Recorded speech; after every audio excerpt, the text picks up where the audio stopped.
إن الحمد لله نحمده ونستعينه ونستغفره ونعوذ بالله من شرور أنفسنا وسيئات أعمالنا.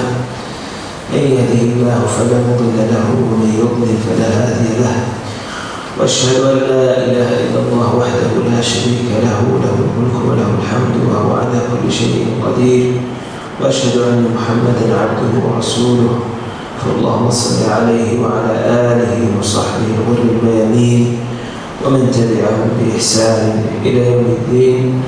أما بعد، فتحية طيبة، السلام عليكم ورحمة الله وبركاته.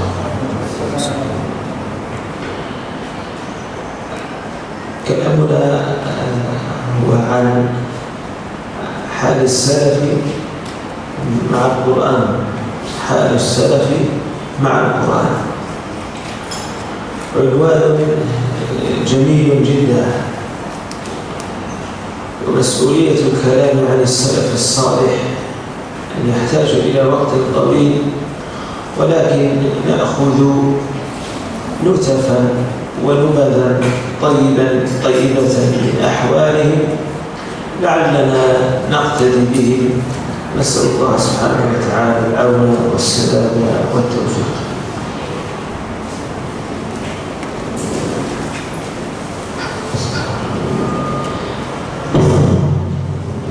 Setelah beliau bersyukur kepada Allah Subhanahu wa taala, kemudian bersalawat kepada Rasulullah sallallahu alaihi wasallam, beliau menyampaikan bahwasanya tema kajian kita pada sore hari ini yaitu keadaan para salaf terhadap Al-Qur'an, bersama Al-Qur'an di dalam bulan Ramadan. Kata beliau, tema ini sangat bagus, sangat menarik, akan tetapi perlu waktu banyak untuk membahas tema ini. Namun karena keterbatasan waktu, sehingga kita tidak mengambil semuanya. Semoga kita dapat mengikuti para salaf dalam semangat mereka bersama Al-Quran di dalam bulan Ramadan.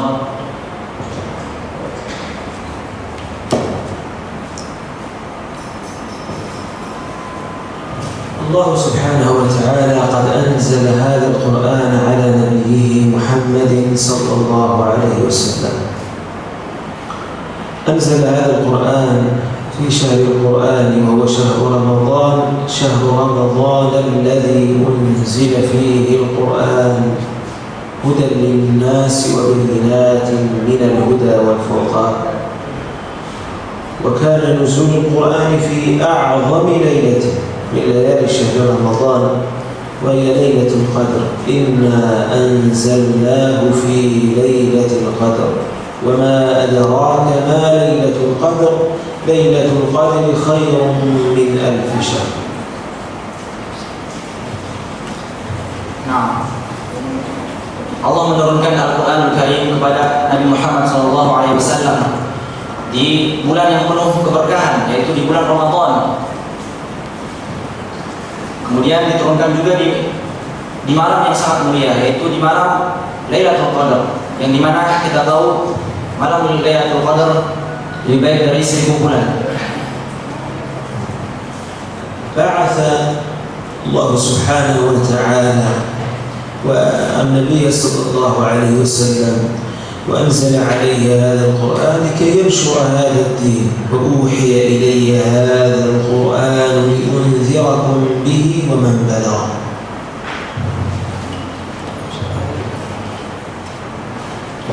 Allah menurunkan Al-Quran ini kepada Nabi Muhammad SAW agar supaya disampaikan kepada umatnya sebagai bentuk peringatan kepada mereka dan bentuk kabar gembira untuk mereka.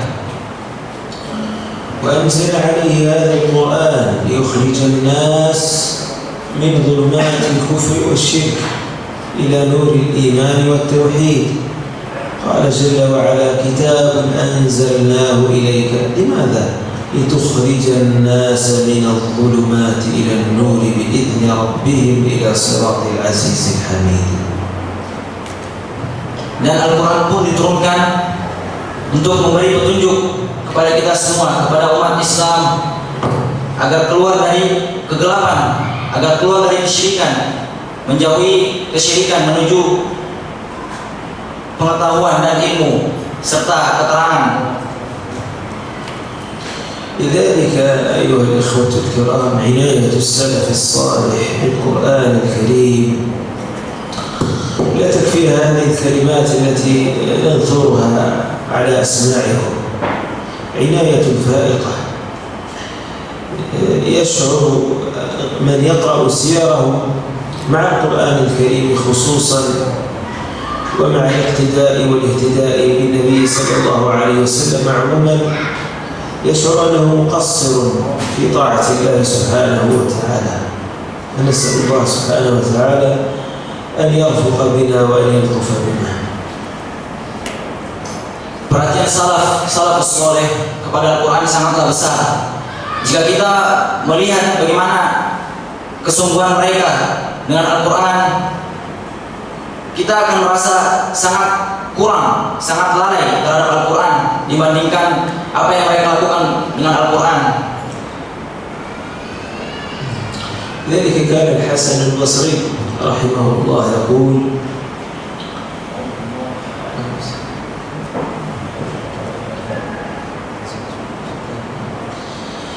لأن كان الحسن البصري رحمه الله يقول: إلزموا كتاب الله، إلزموا، ملازمة. نحن نحتاج إلى ملازمة. إلزموا صحبة القرآن، إلزموا كتاب الله، وتتبعوا ما فيه من الأمثال. الله عز وجل ضرب الأمثال في القرآن. لماذا ضرب هذه الأمثال؟ لنتعظ ونتفكر ونتدبر في حال أنفسنا.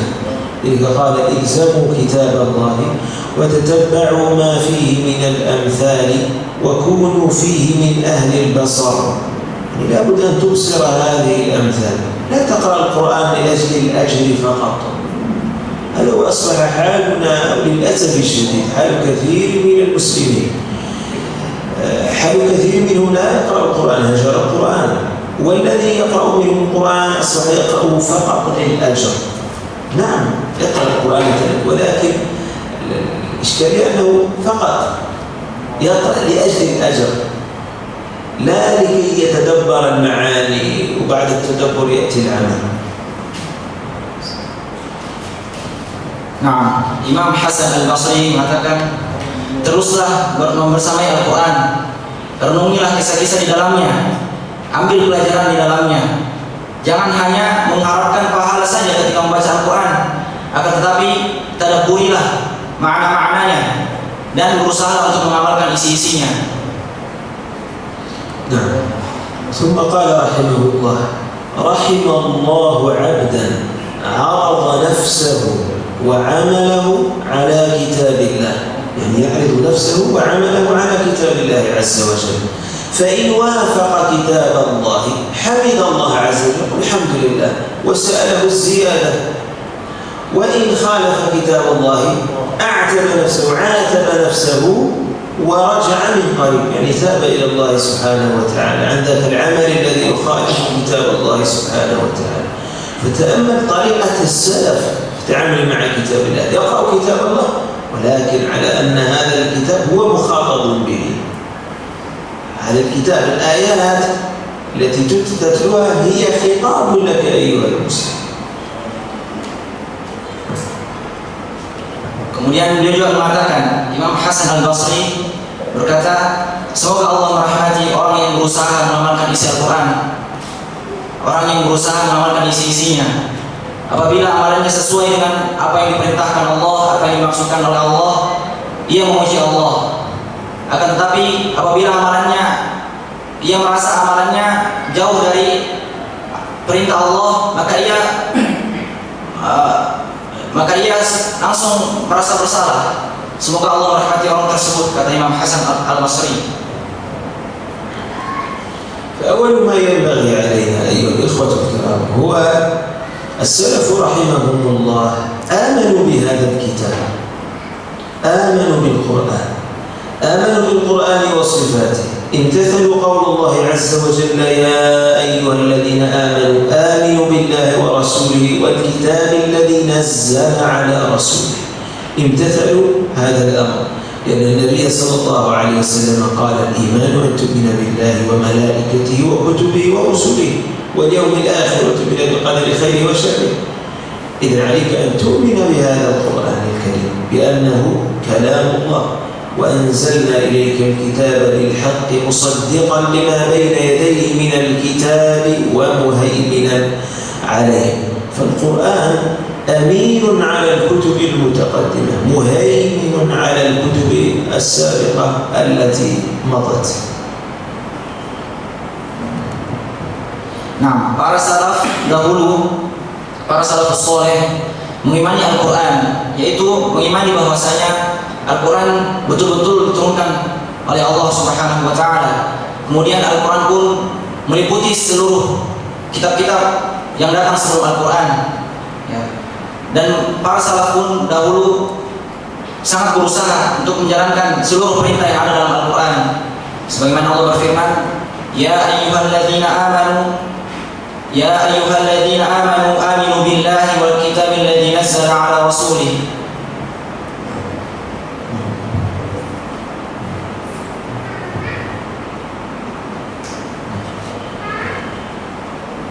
كذلك أيها الإخوة الكرام، الإيمان بالقرآن أنه كلام الله عز وجل. استشعر أنه كلام الله،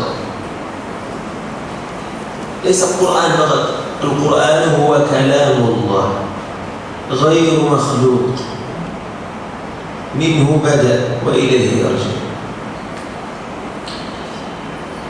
لأن المسلم في هذا الزمان حريص، ينبغي أن يكون حريصا على أن يجدد هذه المعلومات ويبثها بين أهله وأولاده وذريته أمام الحملات الإلحاد. حملة اليوم، الحرب اليوم هي حرب على الله ورسوله، حرب على الثوابت هذه الأمة.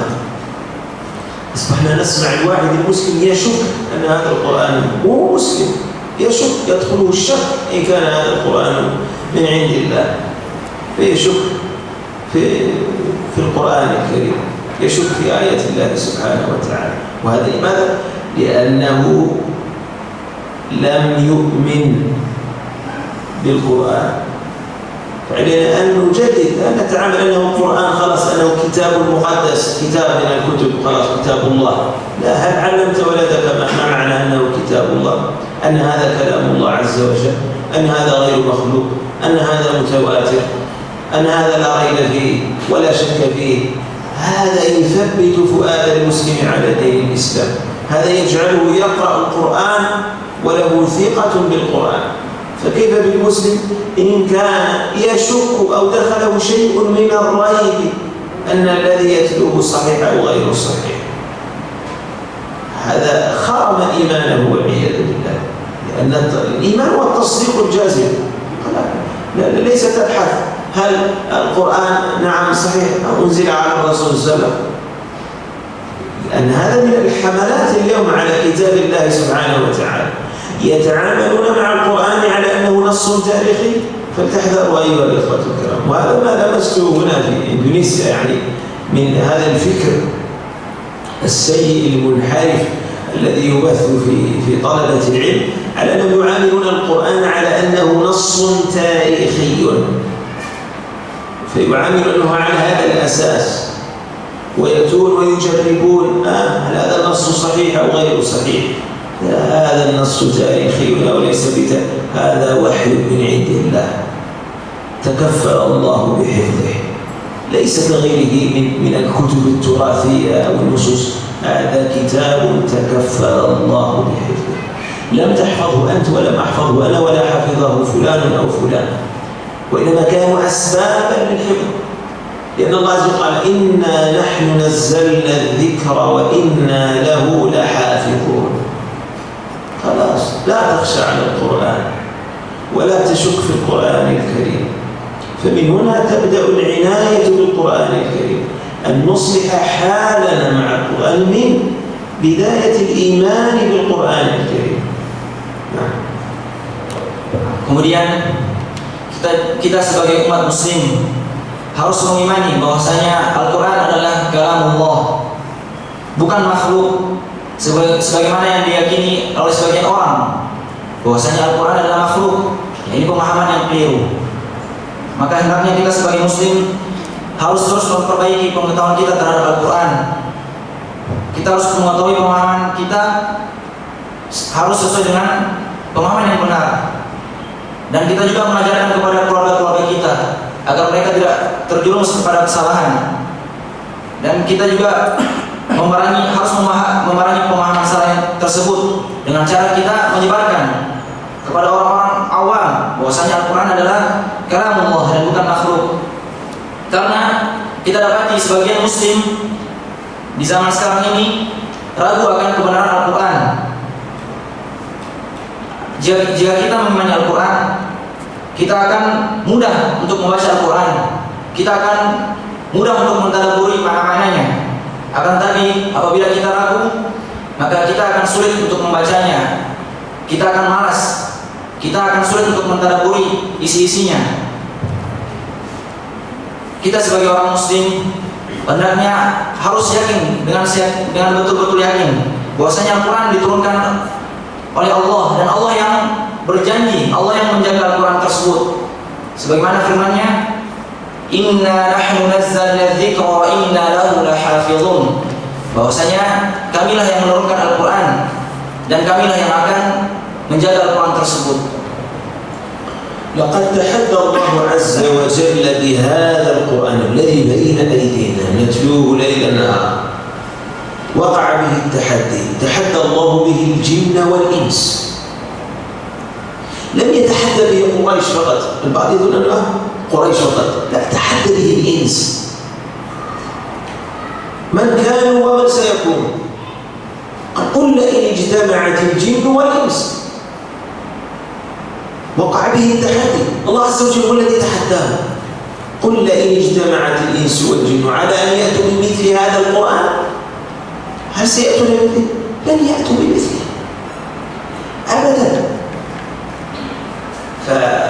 فالقرآن هو معجزة، وأن نستحضر هذا جيدا، هو معجزة ولا زال معجزة، ولا زال التحدي واقعا. قل لئن اجتمعت الإنس، انظر، اتحدوا اجتمعوا كلهم الإنس والجن على أن يأتوا بمثل هذا القرآن، لا يأتون بمثله أبدا أبدا. تحداهم الله عز وجل أن يأتوا بسورة،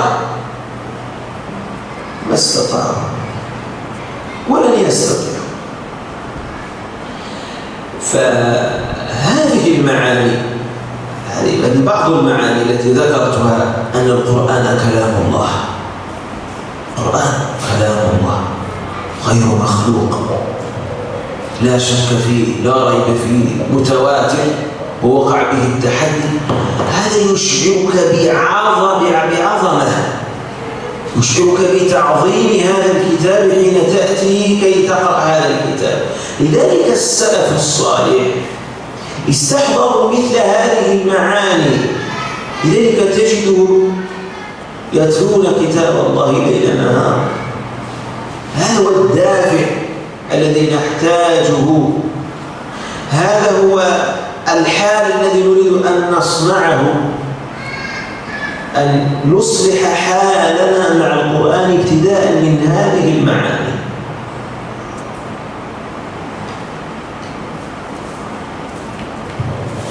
Kemudian Allah menentang manusia dan jin. Allah bukan hanya menentang kaum Quraisy saja, akan tapi seluruh manusia dan para jin ditentang sama Allah, oleh Allah, untuk mendatangkan dengan hal yang semisal dengan Al-Quran. Akan tetapi tentu mereka tidak bisa. Mereka ditentang untuk mendatangkan satu surat. Mereka tidak akan bisa. Mereka tidak bisa dan tidak akan pernah bisa. Al-Quran adalah mukjizat dari Allah, dan inilah yang ditanamkan di hati para salafus soleh, sehingga mereka betul-betul meyakini bahwasanya Al-Quran betul-betul turun dari sisi Allah.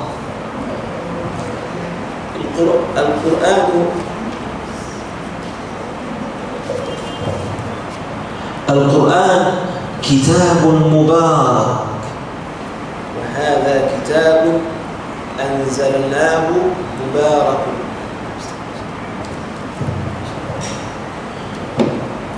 وهذا كتاب أنزلناه مبارك. ما معنى مبارك؟ مبارك في أجره وثوابه، مبارك في أجره وثوابه، مبارك في معانيه ودلالته، مبارك في إصلاح الظاهر والباطن، مبارك في إصلاح الفرد والمجتمع، بل وفي إصلاح الإنسانية جمعاء. وهذا كتاب أنزلناه مبارك كثير الخير دائم النفع دائم البركة كما يقول أهل التفسير.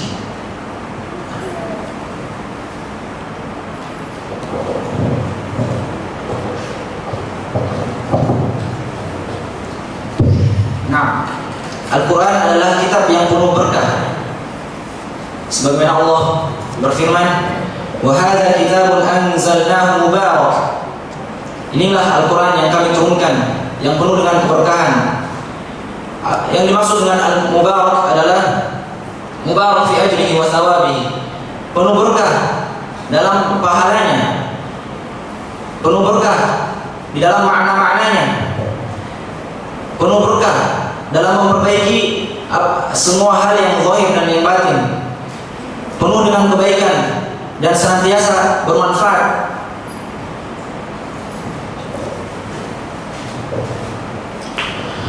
أيها الأحبة الكرام، فضل القرآن وأهله لا يخفى عليكم،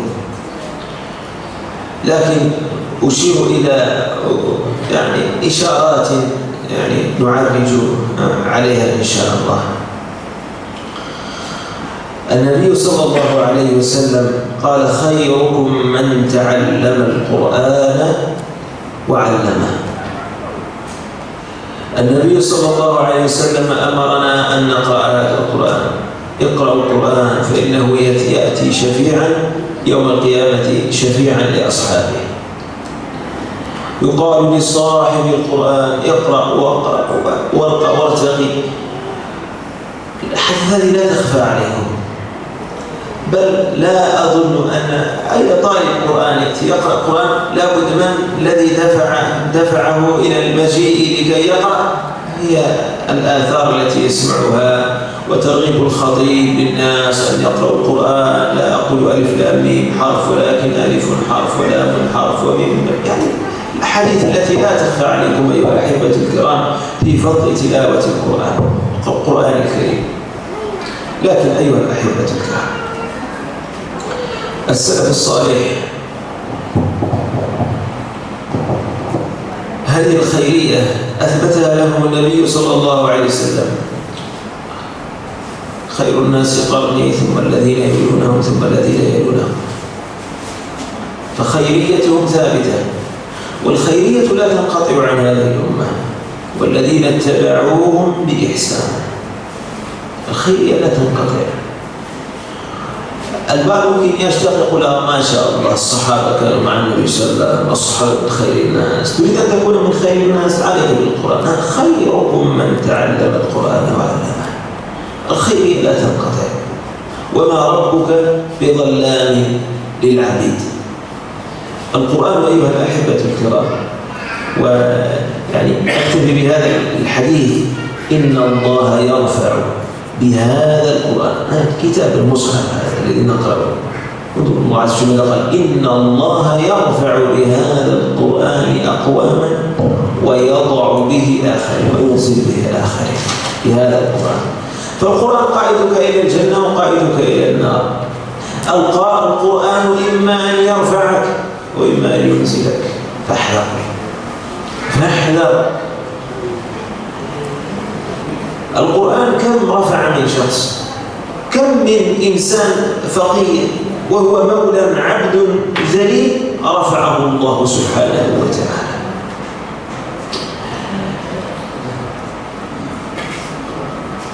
كان أصحاب عبد الله بن مسعود، عبد الله بن مسعود كان له أصحاب 5، أصحاب أصدقاء. عبد الله بن مسعود كان له أصحاب 5، أصحابه 5 كل واحد فيه عيب، كل واحد فيه عيب خلقي. أحدهم أعور، هذا عيب خلقي. أحدهم أعرج، أحدهم أحدث، عنده شيء في ظهره، وبعضهم يعني ما عنده شعر العارضين، هذا ما عنده هذا الشعر هنا، يعني شعر العارضين هنا ما عنده، يعني عنده عيب. لكن هم أئمة التابعين. لماذا؟ رفعهم الله بالقرآن. هم أئمة التابعين. هؤلاء 5 كيف رفعوا؟ رفعوا بحفظهم للقرآن وبتلاوتهم للقرآن وبعنايتهم بالقرآن الكريم. إن الله يرفع بهذا القرآن أقواما. تريد رفعة في الدنيا والآخرة عليك بالقرآن.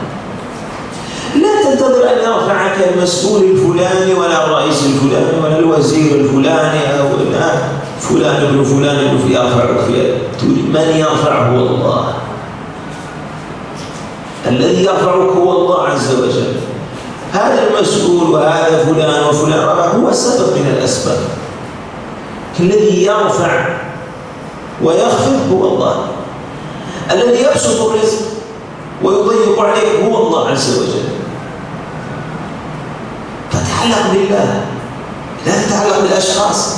إن تعلقت بذاك الشخص، هذا الشخص لا يدوم لك، يموت.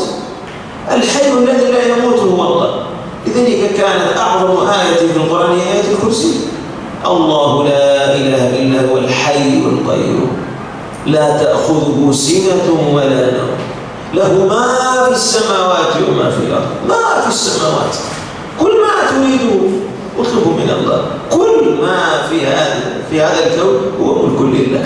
له ملك السماوات والأرض. آية نعرفها لكن لم نستشعرها. له ملك السماوات والأرض. كل ما في هذا الكون هو ملك لله. له ما في السماوات. من ذا الذي يشفع عنده إلا بإذنه. غدا يوم القيامة يعلم ما بين أيديهم وما خلفهم ولا يحيطون بشيء من علمه إلا بما شاء. وسع كرسيه السماوات والأرض ولا يؤوده حفظهما وهو العلي العظيم. هذه أعظم آية واحدة. انظر إلى ماذا فيها من المعاني. الذي يرفعك هو الله عز وجل. لذلك السلف الصالح حين تعلموا الإيمان قبل أن يتعلموا القرآن، يعني هذا كان هدي السلف، كانوا يتعلمون الإيمان قبل القرآن. بخلافنا نحن للأسف نريد نتعلم القرآن وقلوبنا خاوية من الإيمان، قلوب متعلقة بالناس وهي تقرأ القرآن الذي هو كلام الله عز وجل، يعني كلام الله عز وجل. كيف تقرأ كلامه وتتعلق بغيره؟ أي عقل هذا؟ يعني من بيده ملكوت السماوات والأرض وتذهب تتعلق بشخص ليس له حول ولا قوة. حتى المسلم الصلاة الآن، حي على الصلاة، ماذا يقول المسلم؟ يقول لا حول ولا قوة إلا بالله. حتى مجيئك الآن إلى هذا المسجد، سماعك لهذه الكلام والمحاضرة البسيطة والكلمات النافعة ليس بجهدك. والله لو لم يأذن الله لن تستطيع أن تأتي. كل ما في هذا الكون هو ملك لله. فالسلف الصالح أيقنوا أن هذا القرآن هو كلام الله. من هو الله الذي بيده كل شيء؟ تبارك الذي بيده الملك وهو على كل شيء، الذي خلق الموت والحياة ليبلوكم أيكم أحسن عملا. فهذا هو منطلق السلف الصالح في عنايته بالقرآن الكريم، وهو تعظيمهم للمنزل. ما هو المنزل؟ هو القرآن، هو الذي أنزل المنزل، ولكن من هو المنزل؟ هو الله. فتعظيمهم للمنزل من أين أتى؟ من تعظيمهم للمنزل. أنت الآن أعطيك فلان رسالة، يقول لك رسالة من ملك، من سلطان، تفرح من سلطان. لماذا عظمت هذه الرسالة؟ لأنك تعظم هذا الشخص. تعظيمك لهذه الرسالة من تعظيمك لذلك الشخص. ولكن لو كان رجل لا قيمة له رسالة ممكن لا تقرأها، ضعها، ارميها. كذلك هذا القرآن هو رسائل من عند الله عز وجل. السلف رأوا أن هذا القرآن وأن هذه الآيات هي رسائل من الله سبحانه وتعالى، لذلك كانوا يقرؤونها ويتدبرونها ويعملون بها، لأنهم هذه رسالة من الله عز وجل. لذلك كانوا يقولون إن أردت أن يكلمك الله اقرأ القرآن لأنه هو كلام الله، وإن أردت أن تكلم الله ادخل الصلاة صلي. Kita semua sudah mengetahui keutamaan Al-Quran. Beliau mengingatkan beberapa hadis dan ayat-ayat tentang keagungan dan keutamaan Al-Quran. Di antaranya sabda Rasulullah SAW, khairukum man ta'allama Al-Quran wa 'allamah. Sebaik-baik kalian adalah yang mempelajari Al-Quran dan juga mengajarkannya. Rasulullah juga bersabda, iqra'ul Quran fa innahu ya'ti yawmal qiyamati syafi'an li ashabihi. Bacalah Al-Quran karena sesungguhnya Al-Quran akan datang di hari kiamat, datang untuk memberikan syafaat bagi para pembacanya. Dan banyak lagi keutamaan-keutamaan Al-Quran yang sudah kita semua ketahui. Akan tetapi para salafus saleh, sebaik-baik manusia, sebaik-baik umat Islam, sebagaimana yang ditetapkan oleh Rasulullah SAW, khairul quruni qarni, summa alladhina yalunahum, summa alladhina yalunahum. Sebaik-baik generasi adalah generasiku, yaitu para sahabat. Kemudian orang yang setelahnya, kemudian orang yang setelahnya, yaitu para tabi'in dan tabi'ut tabi'in. Rasulullah menyematkan kebaikan kepada para sahabat dan para tabi'in. Akan tetapi kebaikan akan terus berlanjut jika kita ingin termasuk orang-orang yang disematkan ada kebaikan pada diri kita, yaitu kita harus mengikuti jejak para sahabat, para tabi'in, para salafus saleh, walladzina tabauhum bi ihsan, dan orang-orang yang mengikuti mereka dalam kebaikan. Dan Al-Quran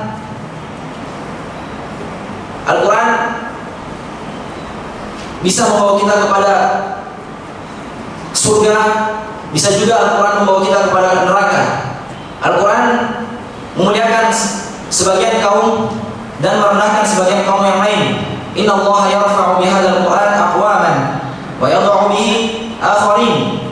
Al-Quran memuliakan, sesungguhnya Allah mengangkat sebuah kaum dengan Al-Quran dan merendahkan yang lainnya. Yang mengangkat kedudukan kita bukan manusia. Yang mengangkat kedudukan kita di dunia bukanlah manusia, akan tetapi Allah Subhanahu wa taala. Oleh karenanya kita tidak boleh bergantung kepada manusia. Disebutkan bahwasanya ayat kursi adalah ayat yang sangat agung, ayat yang sangat mulia, karena di dalamnya menjelaskan akan keagungan Allah. Allah la ilaha illa huwal hayyul qayyum, la ta'khudhuhu sinatun wa la nawm, lahu ma fis samawati wa ma fil ard, lahu ma fis samawati wa ma fil ard. Milik Allah lah semua apa yang ada di langit dan di bumi. Milik Allah lah semua apa yang di langit dan di bumi. Maka semua hal yang kita lakukan itu bergantung atas kehendak Allah Subhanahu wa taala. Oleh karena itu, kita tidak boleh bergantung kepada manusia. Kita harus bergantung kepada Allah. Para salafus saleh dahulu mereka sangat mengagungkan Al-Quran. Mereka merasakan bahwasanya Al-Quran adalah risalah dari Allah, sehingga mereka betul-betul mengagungkannya, membacanya, mentadaburinya. Mereka tidak luput hari-harinya dengan Al-Quran. Oleh karena itu, hendaklah kita sebagai orang muslim yang menginginkan kebaikan, sebagai seorang muslim yang ingin disematkan kebaikan pada diri kita, hendaknya kita mengikuti para salafus saleh dalam membersamai Al-Quran.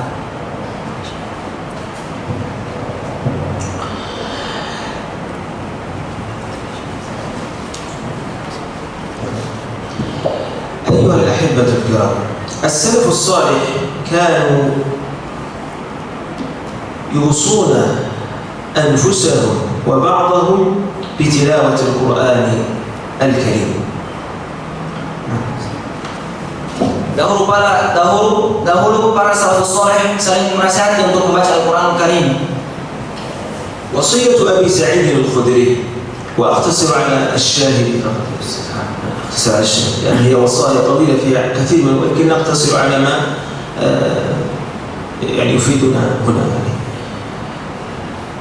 قال له: عليك بتقوى الله فإنه رأس كل شيء.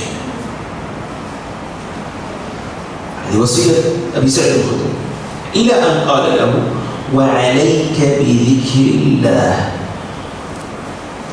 وتلاوة القرآن فإنه روحك في أهل السماء وذكرك في أهل الأرض. Nah, Abu Sa'id Al-Khudri berkata di dalam atar yang panjang, namun beliau menyingkatnya, yaitu alaika bitaqwallah fa innahu ra'su kulli syai'. Wa alaika bidzikrillah wa tilawatil Qur'an fa innahu ruhuka fis sama' wa dzikruka fil ardh. Hendaknya kamu bertakwa kepada Allah, karena itu adalah sumber dari semua kebaikan, dan hendaknya engkau selalu mengingat Allah, berzikir kepada Allah, dan membaca Al-Quran, karena itu adalah ruhmu di atas langit, dan begitulah engkau akan dimuliakan di dunia. وكذلك تلكم وصية جندب بن عبد الله، وصية عظيمة جليلة جدا. ووصايا السلف العلوم هي وصايا السلف كلها نافعة.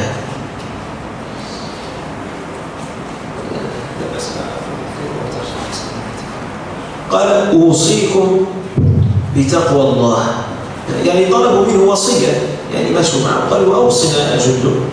قال له: أوصيكم بتقوى الله. Jundub bin Abdillah berkata, mewasiatkan kepada para sahabat-sahabat yang lainnya dengan bertakwa kepada Allah. Wa usikum bil Qur'an. Dan saya menasihatimu untuk membaca Al-Quran. Limadha? انظر ماذا يقول. لماذا تستند بالقرآن؟ انظر السلف، انظر عناية السلف، تفكير السلف كيف هو. فإنه نور بالليل المظلم. Karena sesungguhnya Al-Quran adalah cahaya yang terang dalam kegelapan. فإنه نور بالليل المظلم. سبحان الله. نحن لو ينطفي الإصباح في البيت لا نقرأ القرآن. نص القرآن إذا الكهرباء نص القرآن نص. انظر السلف كيف كان يكتب القرآن نور، فإنه نور بالليل المظلم وهدى بالنهار. Karena Al-Quran adalah cahaya di dalam kegelapan. Kita tahu kalau misalnya di rumah kita lampunya mati, kita tidak bisa membaca Al-Quran. Akan tetapi orang yang menghafal Al-Quran akan terus membaca Al-Quran dengan hafalannya. Dan Al-Quran juga adalah petunjuk bagimu di siang hari. فاعملوا به على ما كان من جهد وفاقة. يعني اعمل بالقرآن في كل أحوالك. Maka bersungguh-sungguhlah dalam mengamalkan isi Al-Quran. انظرنا، فإن عرض بلاء، جاءك بلاء، ابتليت ببلاء، انظر ماذا يقول، فإن عرض بلاء. Nah, apabila فإن عرض بلاء، جاء أصبت ببلاء معين، بمصيبة. Apabila kamu tertimpa musibah atau bala, فقدم ما لك دون دينك. يعني المصيبة تكون في الدين وتكون في الآن، فقدم ما لك دون دينك. فقدم ما لك دون دينك، تقدم المال على الدين. تخسر مالك ولا تخسر دينك، تخسر دينك مالك ولا تخسر دينك، تضيع مالك، جاءتك مصيبة، تضيع مالك ولا تضيع دينك. فإن عرض بلاء فقدم مالك دون دينك. apabila kamu tertimpa sebuah musibah, maka hendaknya engkau berusaha menyelamatkan agamamu dan tinggalkan yang lainnya.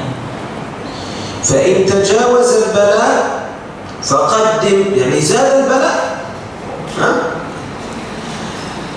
فقدم مالك ونفسك دون دينك. فإن المخروب من خرب دينه، والمسلوب من سلب دينه. تأملوا رحمكم، الدين يا عباد الله، الدين. Nah, apabila musibah tersebut terus bertambah, maka tetaplah engkau menjaga agamamu daripada hal-hal yang lainnya.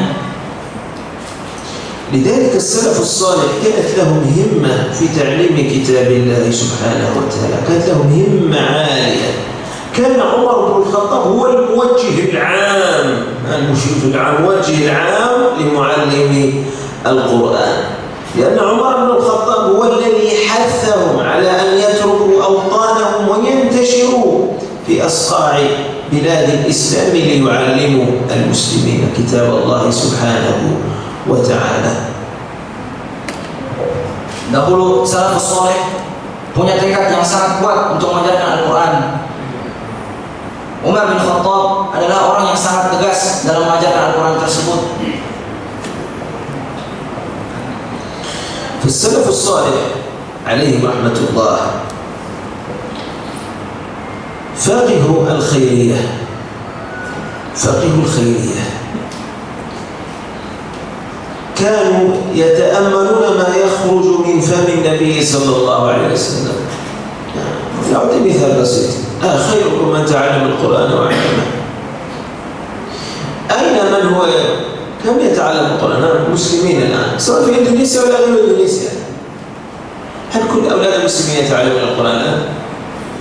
تجد الواحد يأخذ ولده ويتعلم لغة أجنبية، لغة أعجمية، لغة أجنبية، يعني مثلا ممكن إنجليزي أو شيء من هذا القبيل، ويدخله إلى مدرسة يتعلم الحاسب الآلي، ولكن لا يعلمه ولا آية من كتاب الله عز وجل. مع أن الرفعة ماذا قلنا؟ الله عز وجل يرفع بهذا القوم بهذا القرآن أقواما. أليست هذه مصيبة؟ أين أولاد المسلمين؟ تفتح مدرسة قرآنية أو معهد أو مركز قرآني، أنا أول سؤال أسأله حين يفتح معهد أو شيء من هذا القبيل، أسأل الذين يدرسون من أهل الحي؟ يقولون لا. أين أولاد الحي؟ لا يدرسون قرآن، وقد تكون دراسة مجانية وأولاد الحي لا يدرسون في المعاهد التي بجنبهم، التي بجوارهم. زهد الآباء عن تعلم كتاب الله زهد. الآباء الأمهات ثم الآن الأولاد، ثم الأولاد هؤلاء سيكبرون ويتزوجون ويأتون بذرية بعضها من بعض. كيف نتصور هذا الجيل؟ الجيل كيف؟ هذا هو الجيل الذي يرفع الإسلام. كلنا نؤمن أن نحن الآن في ذلة في الأمة الإسلامية في ضعف. كيف نرجع هذه العزة بالقرآن؟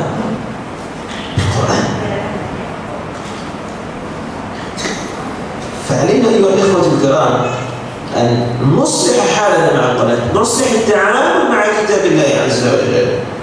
يعني الحمد لله أنا كنت الآن أقرأ لافتة مثلا تحسين التلاوة، يعني تحسين التلاوة هذا يستمر كل يوم، يعني نقول كل مرة، يعني ليس في رمضان فقط، ليس في رمضان نعرف فقط تحسين التلاوة، ليس فقط في رمضان نعرف حلقات القرآن فقط، رب رمضان ورب غير رمضان.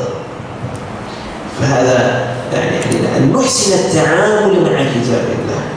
السلف ما كانوا يتعاملون مع القرآن على أنه كتاب مؤقت، أو أننا نتعامل مع القرآن كأنه مثل كتعاملنا مع الهاتف، يعني نستعمله لوقت محدد ثم نطفئه. السلف ما كانوا هكذا، كانوا يتلون ويعملون بالقرآن طوال حالهم. أما تتأمل حين تأتي من أذكار النوم أن تقرأ سورة الملك، أن تقرأ سورة الملك. أذكار النوم أن فيها المعوذتين والإخلاص، ما هذا؟ أليس قرآن؟ الأذكار الصباح والمساء ما فيها آيات يا أستاذ حافظ؟ فيها ولا ما فيها؟ فيها سور آيات قرآنية. ما الذي يريد أن يرشدك إليه النبي صلى الله عليه وسلم؟ ما معنى هذا كله؟ أن هذه صحبة القرآن، هذه صحبة القرآن. صاحب القرآن في كل أحواله. لماذا نتعامل مع كتاب الله سبحانه وتعالى كأنه كتاب ديني، كتاب رياضيات، كتاب لغة عربية؟ كتاب القرآن كأنه كتاب ديني فقط، ديني يعني أريد شوية دين أقرأ القرآن. القرآن منهج حياة المسلم. القرآن لم ينزل التلاوة، لا، التلاوة وسيلة للتدبر. القرآن ما أنزل كي نقرأه فقط، ليس هو الهدف من إنزال القرآن الكريم. الله عز وجل: يا أيها المزمل قم الليل إلا قليلا. عمل، هذا قيام الليل عمل وليس عمل.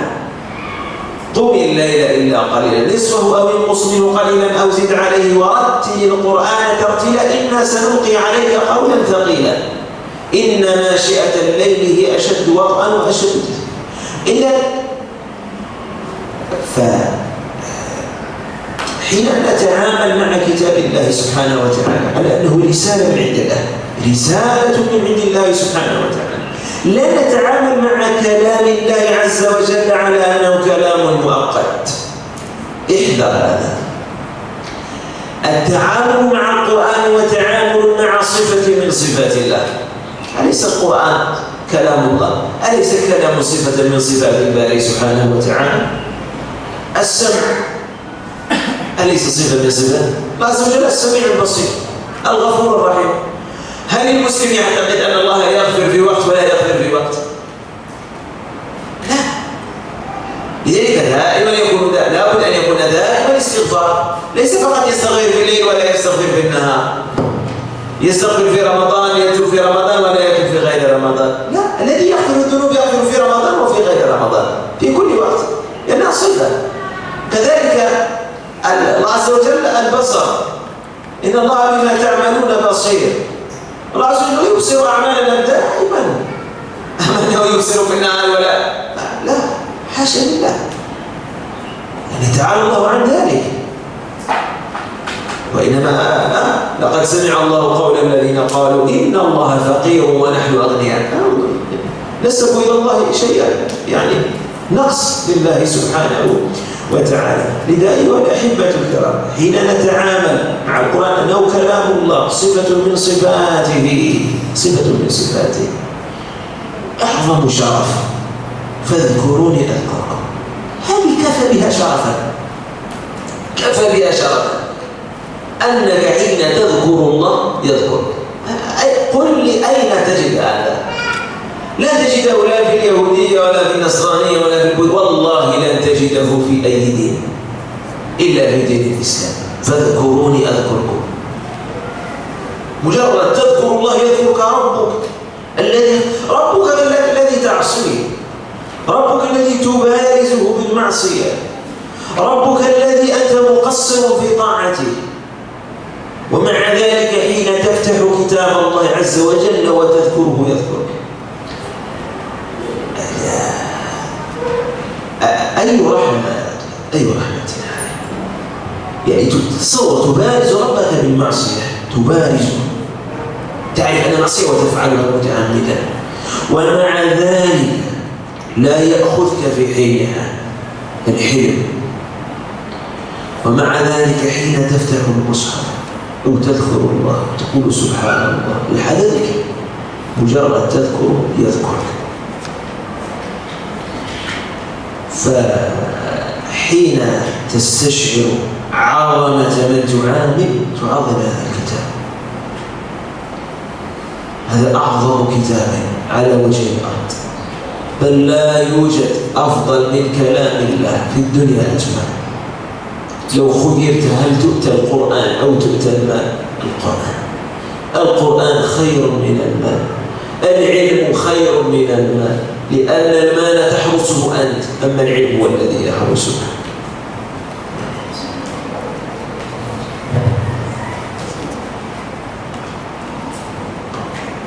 Nah, para salafus soleh, mereka adalah orang-orang yang sangat memahami kebaikan. Setiap apa yang disampaikan oleh Rasulullah, mereka merenunginya. Ketika Rasulullah menyampaikan, khairukum man ta'allama al-Qur'an wa 'allamah, sebaik-baik kalian adalah orang yang mempelajari Al-Quran dan mengajarkannya. Mereka langsung berusaha, mereka berusaha untuk mengajarkan Al-Quran.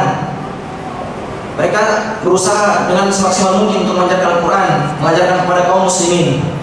Akan tetapi sangat disayangkan di zaman kita sekarang, kaum muslimin tidak semangat sama sekali, tidak memiliki semangat yang kuat untuk mengajarkan Al-Quran kepada anak-anak mereka.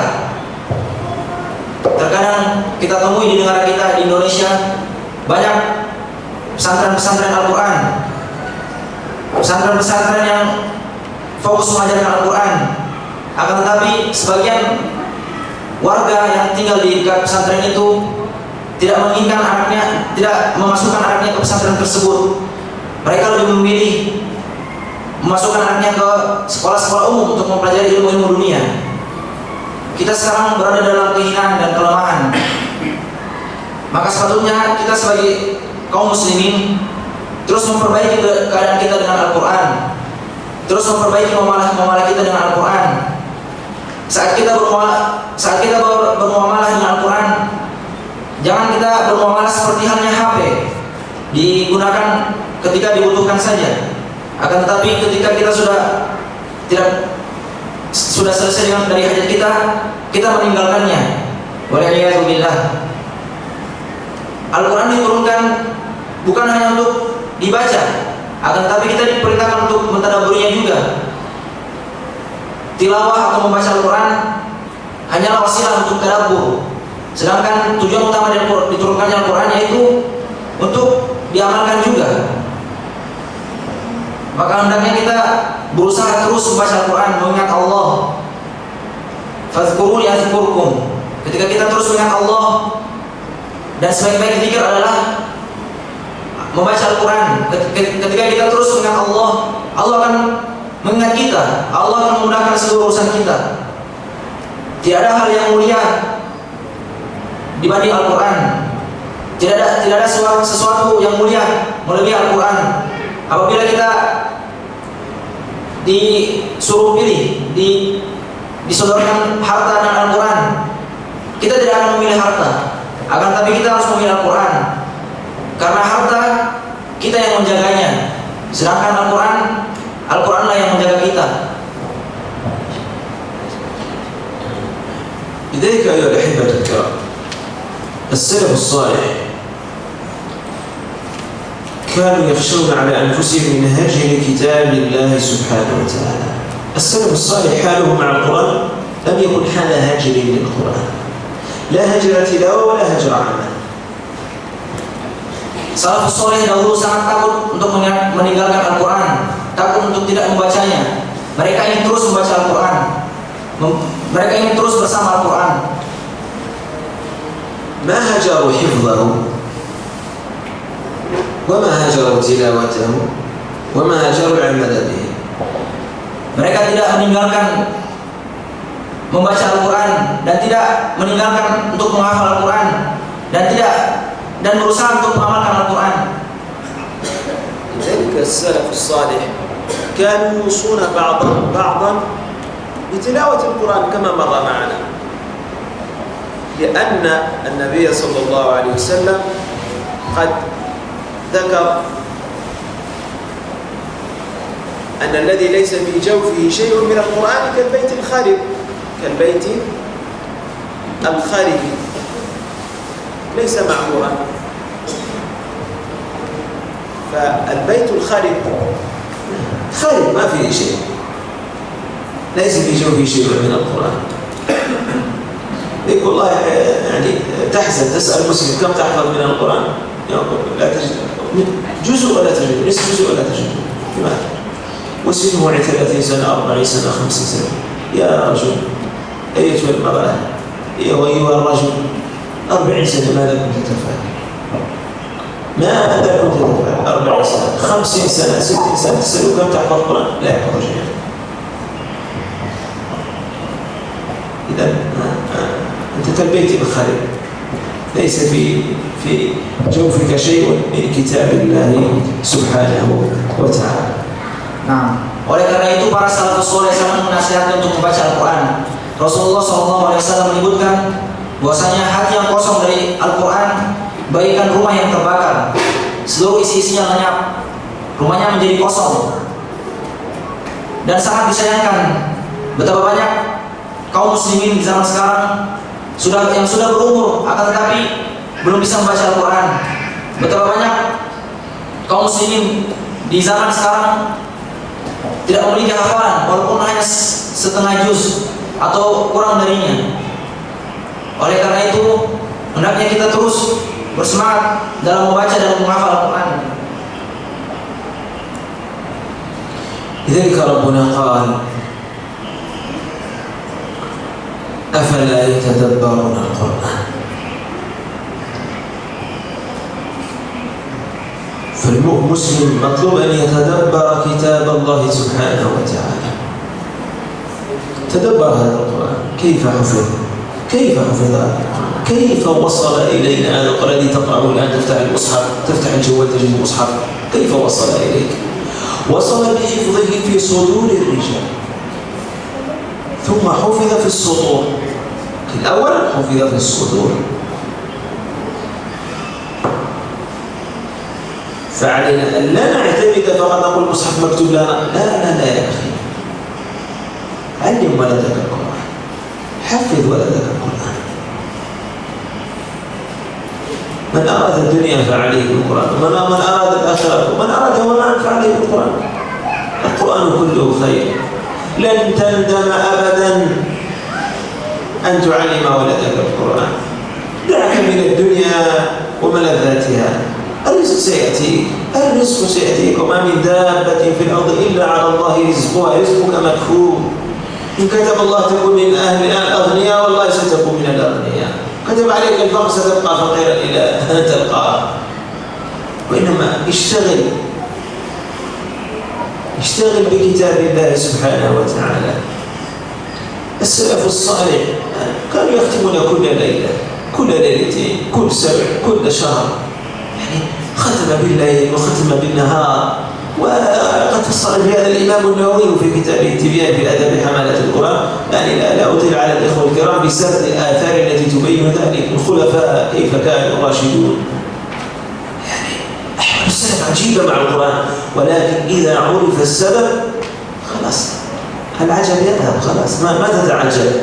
حين تعلم أن السلف الصالح كانوا يتعلمون الإيمان قبل القرآن، وكانوا يعظمون الله سبحانه وتعالى ويعظمون المنزل، لذلك عظموا هذا المنزل على من تنزل على النبي صلى الله عليه وسلم. لذلك كانوا يقتدون بالنبي صلى الله عليه وسلم في حركاته وسكناته. لذلك أيها الأحبة الكرام نريد أن نتمثل أحوال هؤلاء. أنا لا أقول كن مثلهم، ولكن حاول أن تكون مثلهم، حاول أن تصلح حالك مع القرآن. أو يعجز الواحد أيها الإخوة الكرام، هذا ختام الحديث، أو يعجز الواحد أيها الإخوة الكرام، أنتم يعني فيكم الصغير والكبير والعائلة، أو يعجز الواحد رب أسرة أن تجمع أسرتك وأن تقرأ آيات من القرآن، صفحة هذا سألتها الأمر ولا شو تقول لنا صفحة هذا. لو أمرت الآن واحد أقول له اقرأ لي صفحة، كم تأخذ منك هذه الصفحة؟ كم وقت تأخذ منك هذه الصفحة؟ هي صفحة واحدة، كم تأخذ منك هذه الصفحة من وقت؟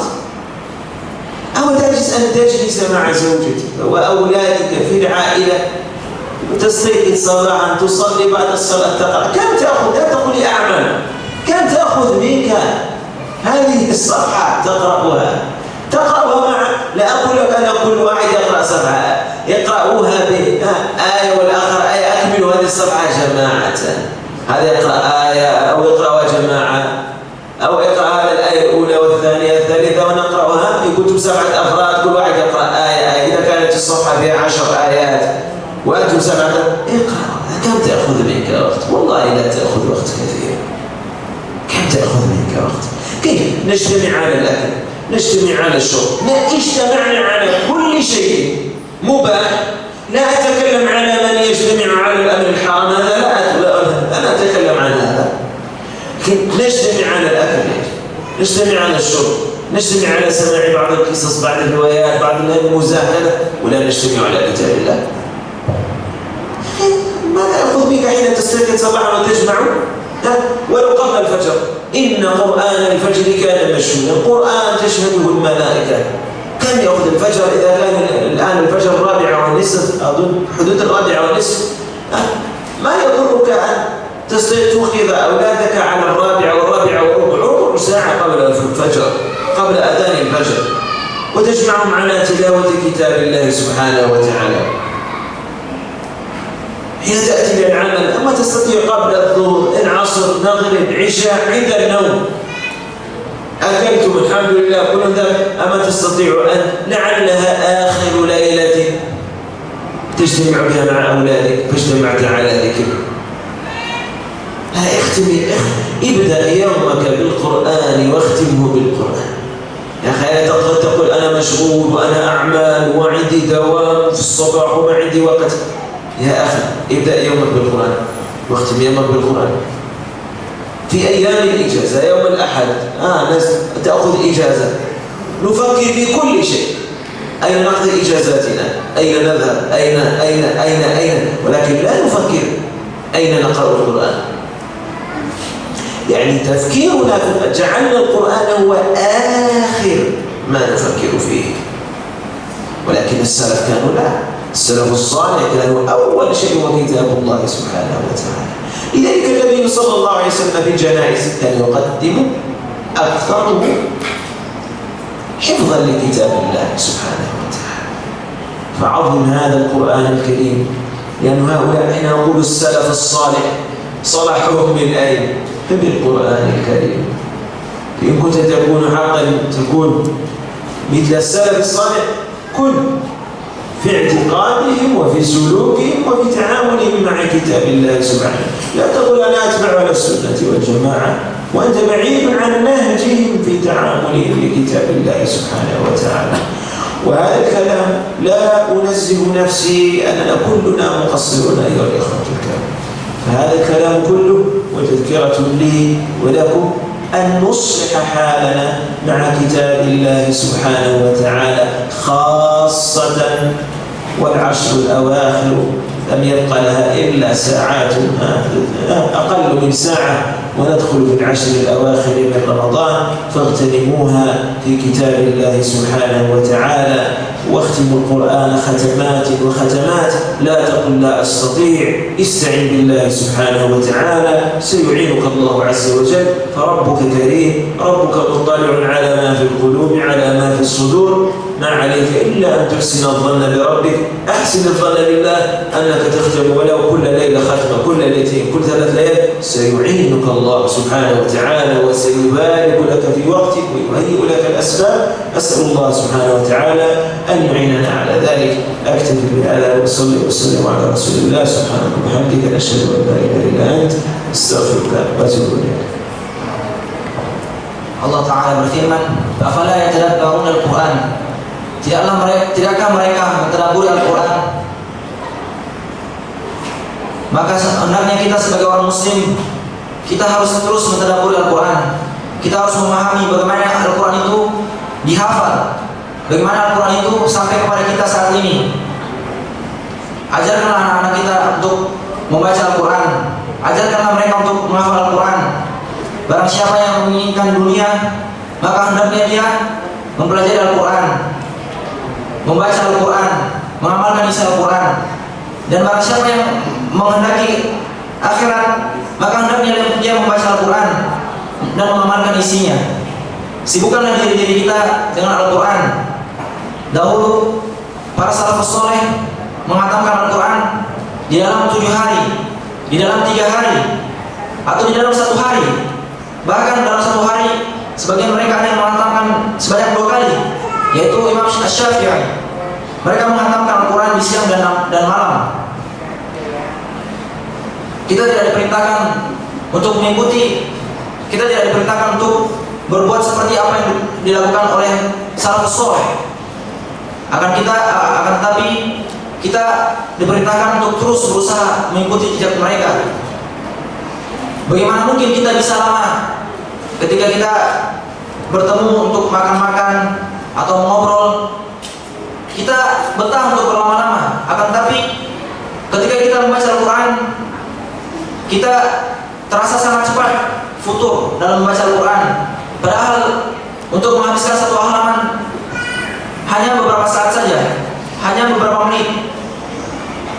Maka ya ikhwan, hendaklah kita bersemangat untuk membaca Al-Quran dan mengajarkan kepada anak-anak kita. Ajarkanlah anak-anak kita di malam hari, bangunkanlah anak-anak kita sebelum sholat subuh, ajarkan mereka Al-Quran. Mulailah hari-hari kita dengan Al-Quran dan akhirilah hari-hari kita dengan Al-Quran. Jangan kita beralasan sibuk bekerja sehingga kita melalaikan Al-Quran, sehingga kita tidak membaca Al-Quran. Jangan sampai alasan-alasan itu menghalangi kita dalam membaca Al-Quran. Semua yang disampaikan oleh Syekh itu nasihat untuk kita semua. Terlebih beberapa saat lagi kita akan masuk dalam 10 malam terakhir bulan Ramadan.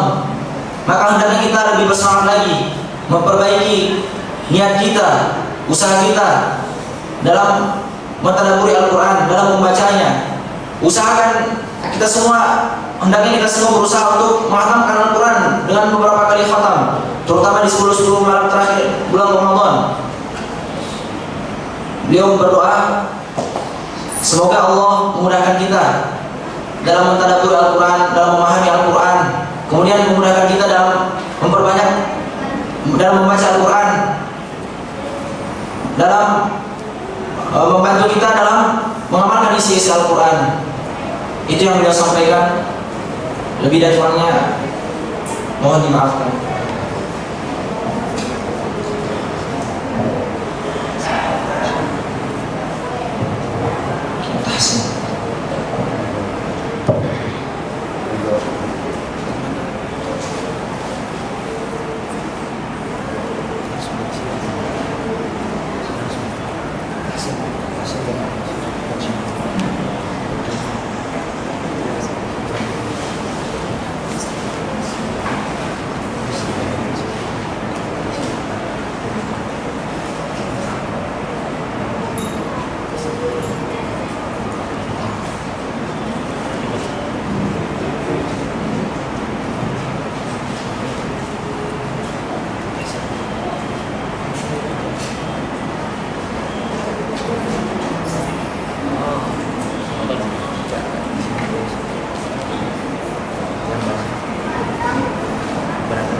أيها الإخوة الكرام، بقي وقت طلب فيه الإخوة الكرام يعني تحسين سورة الفاتحة.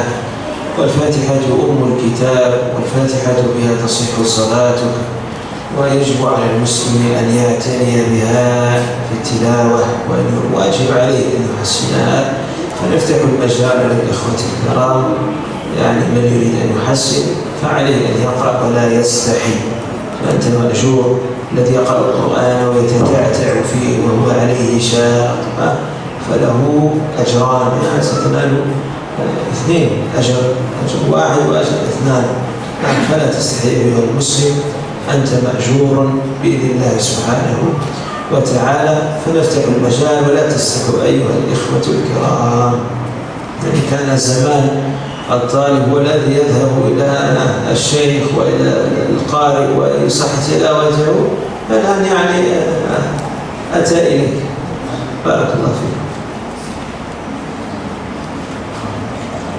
Untuk mengisi waktu sebelum masuk waktu berbuka, beliau membuka kesempatan untuk kasih Al-Fatihah.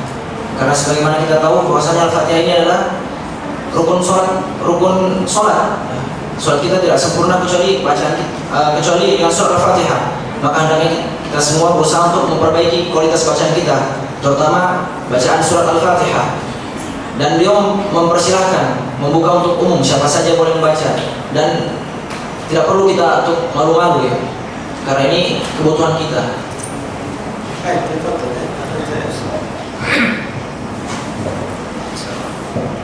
تفضل يا شيخ عادل. بسم الله توكل على الله. أعوذ بالله من الشيطان الرجيم. بسم الله الرحمن الرحيم. يعني الملاحظات التي نعطيها له ليست له فقط، هذه أخطاء شائعة في قراءة القرآن ننبه عليها. يعني الله لا نعني الرحمن، لأن حركة الشفة هذه تصبح واو، يعني نقول الرحمن أو هذه واو، أو هذا أو لا نستعمل الشفة. حرف الراء لا نستعمل فيه الشفة لا نستعملها إلا في الحرف المضموم في الضمة أو الواو أو الباء والميم.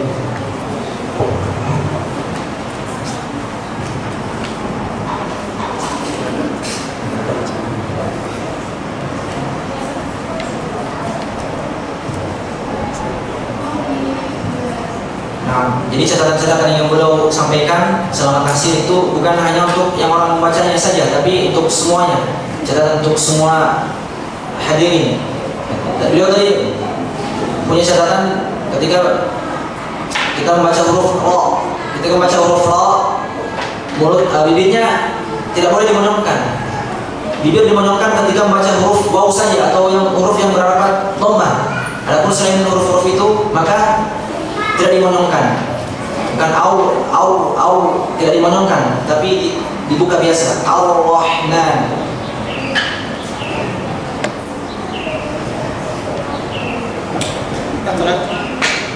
Diulang.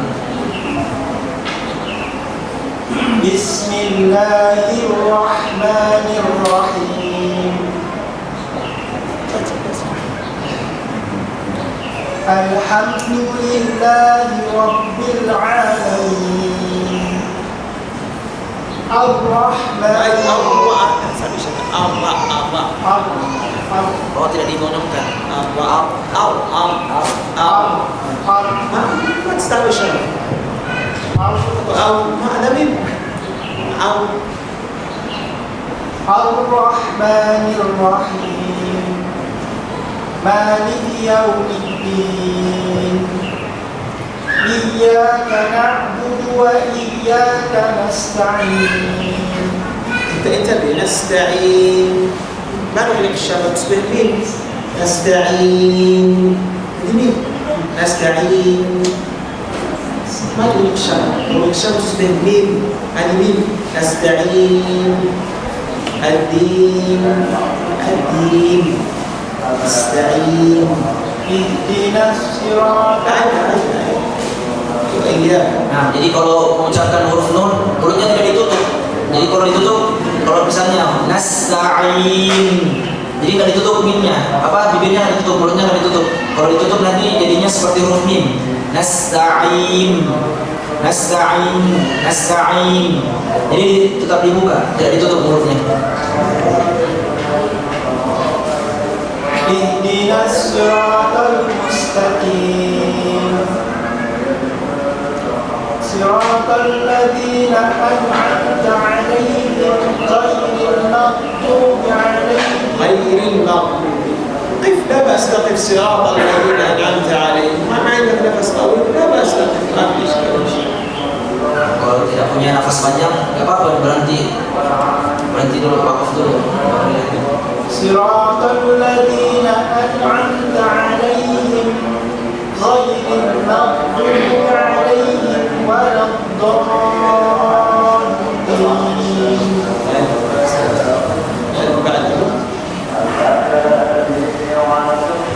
أنت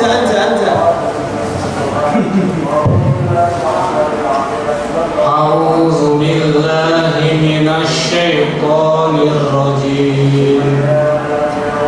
بسم الله الرحمن الرحيم.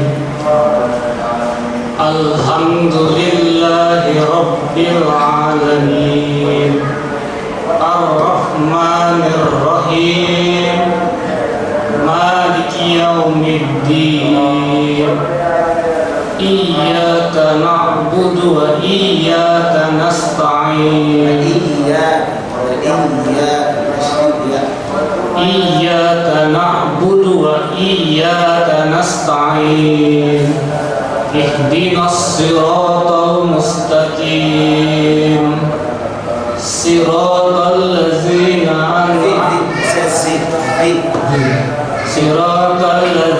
أنعمت عليهم غير المغضوب عليهم ولا الضالين.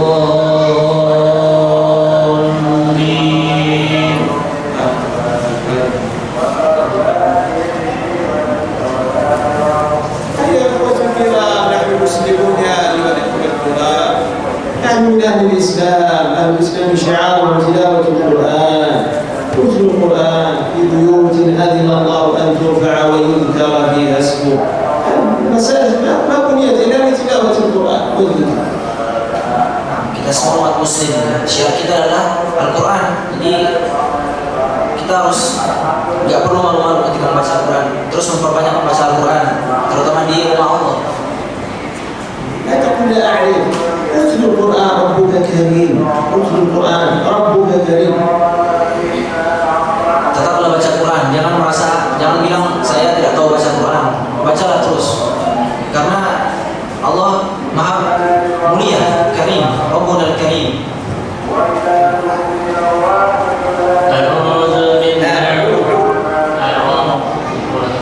أعوذ بالله من الشيطان الرجيم. بسم الله الرحمن الرحيم. الحمد لله رب العالمين. رب عين. الحمد لله رب العالمين. الرحمن الرحيم. مالك يوم الدين. إياك نعبد وإياك نستعين. اهدنا الصراط المستقيم. صراط الذين أنعمت عليهم. صراط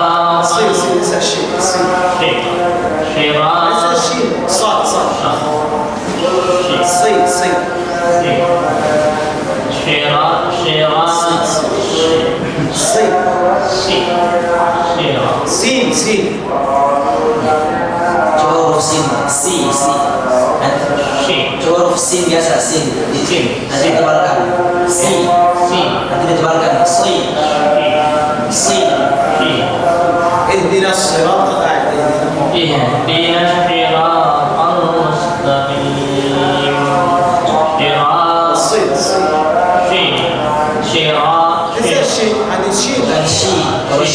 huruf shin. Huruf sad mirip dengan huruf sin. Coba huruf sin, si.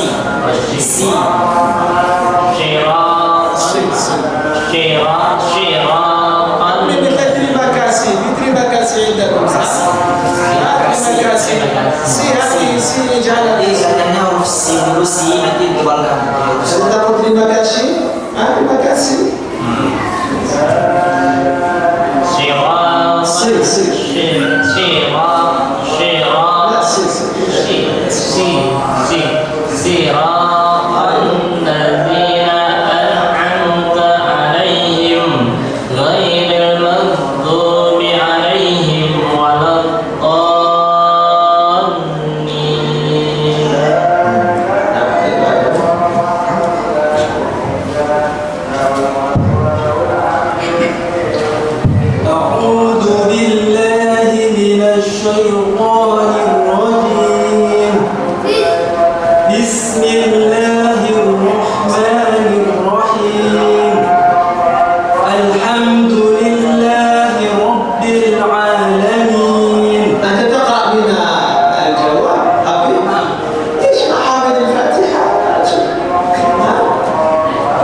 Dikeluarkan lidahnya sedikit. Bukan dikeluarkan lidahnya. A'udzu billahi minas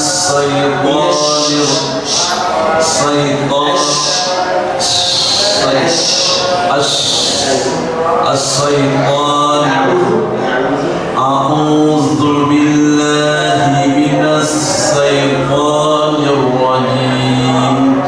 Bismillahirrahmanirrahim.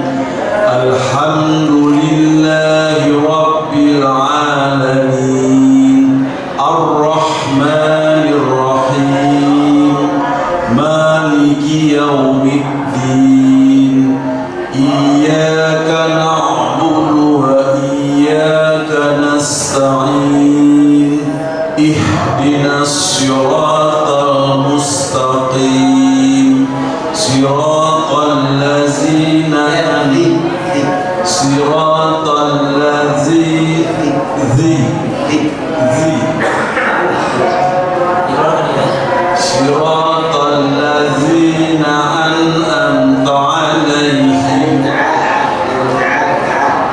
an'amta alaihim ghairil maghdubi alaihim waladdallin.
Alhamdulillahi Rabbil Alamin.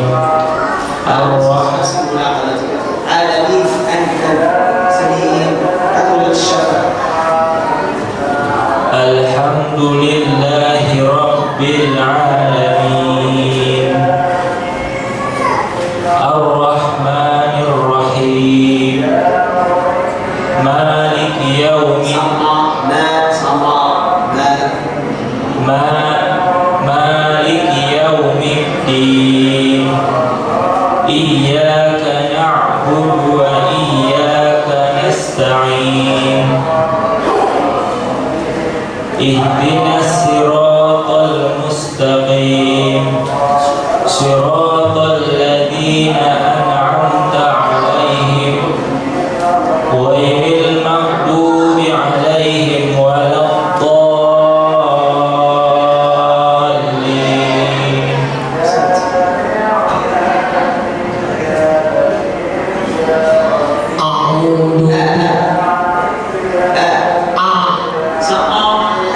أعوذ بالله من الشيطان الرجيم. بسم الله الرحمن الرحيم. الحمد لله رب العالمين. الرحمن الرحيم. مالك يوم الدين. إياك نعبد وإياك نستعين. اهدنا الصراط المستقيم. صراط الذين أنعمت عليهم غير المغضوب عليهم ولا الضالين.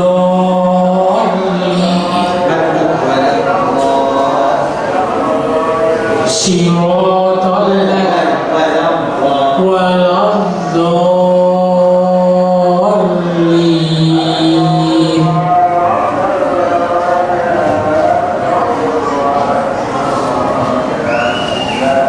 أعوذ بالله من الشيطان الرجيم. بسم الله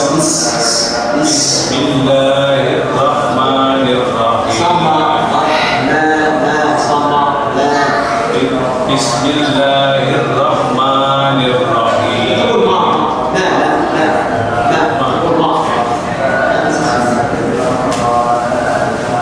Ditebalkan suaranya, jangan ditebalkan suaranya. Bismillahirrahmanirrahim. Alhamdulillahi Rabbil Alamin. Ar-Rahmanir Rahim. الحاء خاء يعني الرحمن الرحيم. Ar-Rahman. يصير أن تجتهد لإصحاح لتصحيح هذا الحرف. اجتهد، حاول تجتهد حتى تصبح حاء. ولا تقل الحمد لله. الحاء اجتهد قدر المستطاع. حيثما وجدت حلقة تحسين اجلس حتى تحسنها إن شاء الله. وإن وجدت شخصا يعني تعلمه يقرأ جيد أو سألته يقول لك إلزمه حتى يجب عليك أن تحسنها. Huruf ha antum mirip dengan kha. Kalau ingin antum sungguh-sungguh belajar akan terus huruf ha ini setiap ada tahsin, atau mungkin antum kenal sama orang yang paham tahsin, antum terus belajar berusaha memperbaiki huruf ha ini. وهذه ليست خاصة بهم، يعني حيثما وجدتم حالة التحسين اجلس كم أخذ يديك وقت قرأت يأخذ منك شيء. فقد نجد أن الحياء هو الذي يمنعنا من الخير. لا تحرم نفسك من الخير. كما لا تأخذ حيثما وجدتها ادخل اقرأ وتوكل على الله.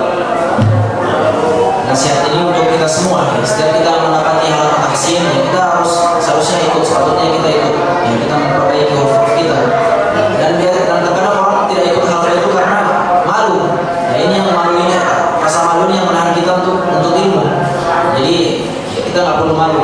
يعني حتى مثلا ممكن واحد يقول مثلا نقول حلقة التحسين بعد صلاة العصر، تقول أنا بعد صلاة العصر مشغول لا تدخل في حلقة، لا اجلس وقل للشيخ ولو أن تقرأ آية تحل نفسك من الخير، آية تقرأ آية وتوكل على الله. صحيح الاستعانة والبسمة لا يكفي، خلاص توكل على الله. Terkadang kita tahu, misalnya pada asar ada halaqah tahsin, kita langsung cari-cari alasan untuk menghindari halaqah tersebut. Harusnya kita tetap ikut ya, walaupun kita cuma baca satu ayat, walaupun cuma ta'awuz atau basmalah, ya kita harus ikut. مثلا يقولون مثلا حلقة التحسين بعد صلاة العصر يحسن سورة الفاتحة. أنتم كنت أصبحت في الحضور وتقول أنا أعمل، يا أخي إذا بلغت حسن الاستعانة وتوكل على الله. ولأن هذه الحلقات في الغالب تكون دائما مستمرة. خلاص مرة أخرى بسم الله، مرة أخرى الحمد لله، حتى تحسنها جميعا. أفضل من لا شيء. Kalau misalnya memang kita ada kesibukan di waktu asar, ya tetap sempatkan masuk ikut halaqah walaupun mungkin cuma ta'awuz, walaupun sedikit. Ya karena terkadang halaqah seperti itu akan terus berlanjut. Kalau sedikit demi sedikit kita baca terus, insya Allah lama-lama banyak yang kita pelajari. Makanya setiap ada halaqah tahsin berusaha untuk ikut walaupun cuma sebentar.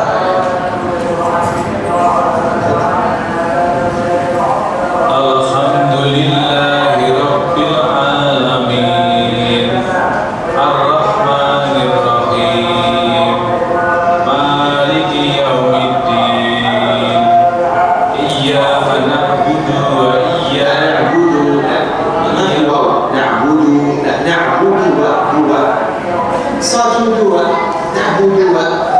إياك نعبد وإياك نستعين اهدنا صراط اهدنا وقف، نعم اهدنا النصر، اهدنا الصراط، نقول اهدنا الصراط. اهدنا الصراط المستقيم صراط الذين أنعمت عليهم غير المغضوب عليهم ولا الضالين.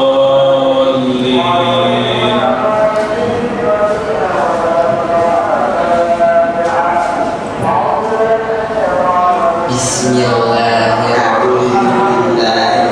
والشيطان ذهب ولكن يعني أعوذ بالله من الشيطان الرجيم.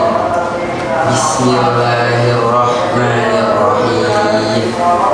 الحمد لله رب العالمين الرحمن الرحيم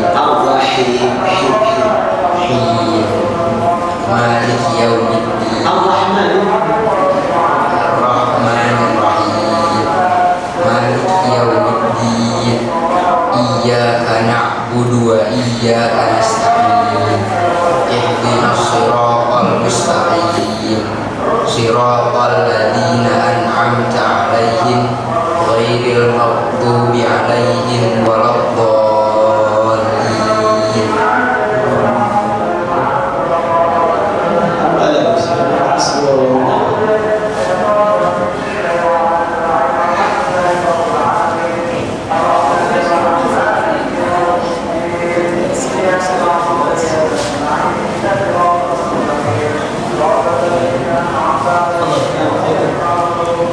أعوذ بالله من الشيطان الرجيم. بسم الله الرحمن الرحيم. الحمد لله رب العالمين الرحمن الرحيم مالك يوم مالك، تقول مالك مالك مالك ليس مالك مالك مالك مالك يوم الدين يومي بيدي أسرع. مالك يوم الدين إياك نعبد وإياك نستعين بس إياك نعبد وإياك نستعين اهدنا الصراط المستقيم صراط الذين أنعمت عليهم غير المغضوب عليهم ولا الضالين ولا الضالين. تشديد لام. ولا الضالين.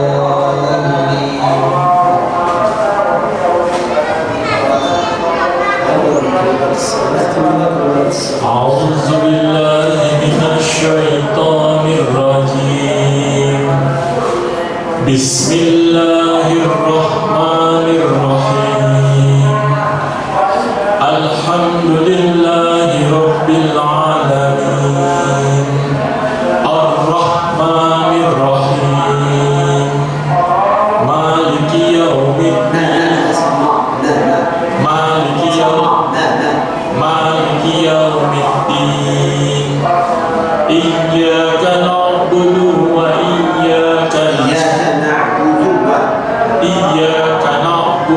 وإياك نستعين اهدنا الصراط المستقيم صراط الذين أنعمت عليهم اهدنا الصراط المستقيم صراط الذين أنعمت عليهم غير المغضوب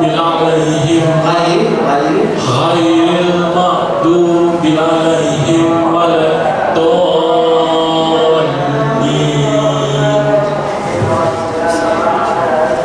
Amin. Terakhir.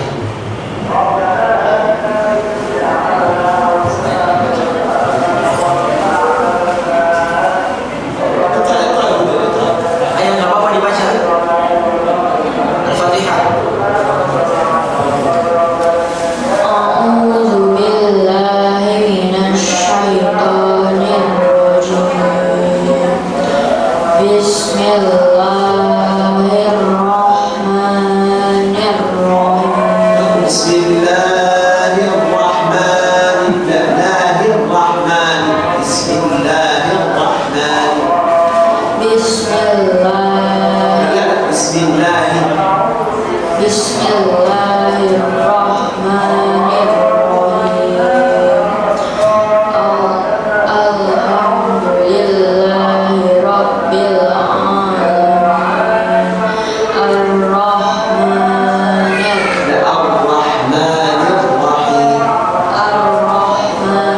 الرحيم مالك يوم الدين إياك نعبد وإياك نستعين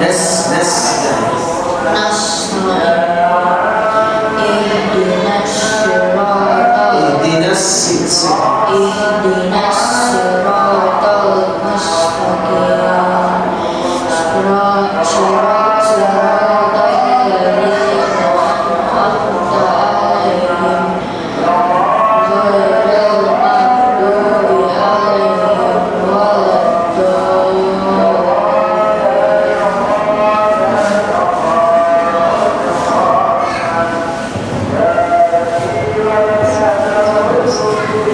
Kita cukupkan sampai أكتفي بهذا سبحانك وبحمدك نشهد أن لا إله إلا أنت نستغفرك ونتوب إليك جزاكم الله خيرا.